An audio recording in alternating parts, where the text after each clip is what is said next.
Okay, so we're working with our Sultry and Smoky Italian, one of my favorite products. It does separate just like our sweet and sour Italian and several of our other products because they're all natural and there's no emulsifiers in it. And so you're gonna love it for so many things, including salad and chicken and all this. And today, of course, I've been marinating these pork chops with the pineapple and the Sultry Smoky now for 24 hours. And I'm ready to cook.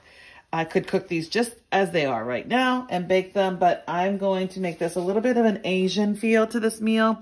I'm going to serve it over rice and maybe even some other fresh veggies. But for now, I'm going to go ahead because I love onion. This is nice Vidalia onion.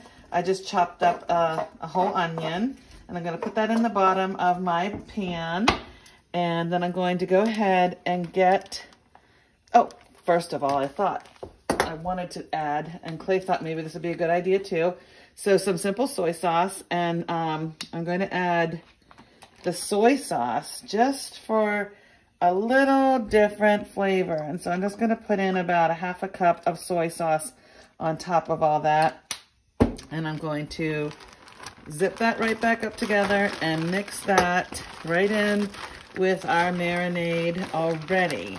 So just to add a little more depth and a little more Asian feel to this final product when we're finished here.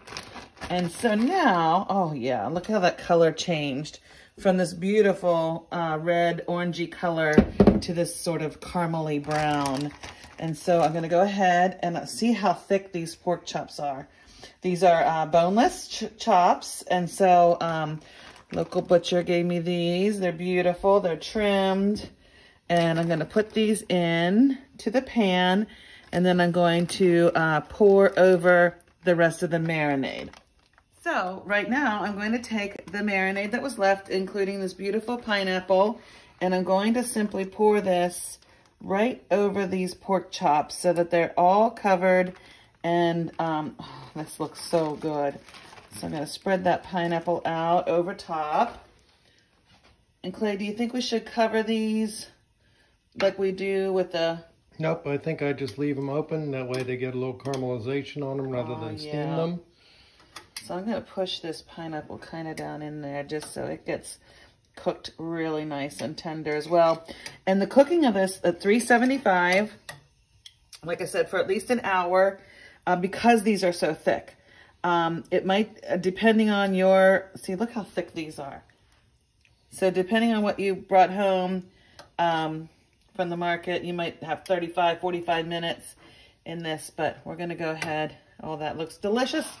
And we'll see you about halfway through. So check these out. Oh, these are cooking so nicely. Look at that pineapple. Okay, so these just came out of the oven, and tell us about when pork doneness. Pork doneness should be to 145. And going through the thickest part of the meat. And we will see where this is at. Oh, look at how beautiful that looks. The pineapple is delicious. It's at 193, so it's done. Oh, it's way overdone. Oh, darn. Oh, well, we'll hope that because it was soaking in this, that it tastes great and is still nice and tender. And it smells delightful. It really does. Yep, and it's way done. Oh, okay. Well, we'll let you know how it turned out. Yep, so I'm just plating these now with this beautiful sauce. And you could have chosen to thicken it, but like I said, I really want this to just be a seasoned rice with pork, like an Asian rice and pork. So I'm going to have that plated just like that. So after a few bites, and it's still very delicious. They are a little dry because of the overcooking, but they're delicious pork chops, and I just recommend that you catch them before I did.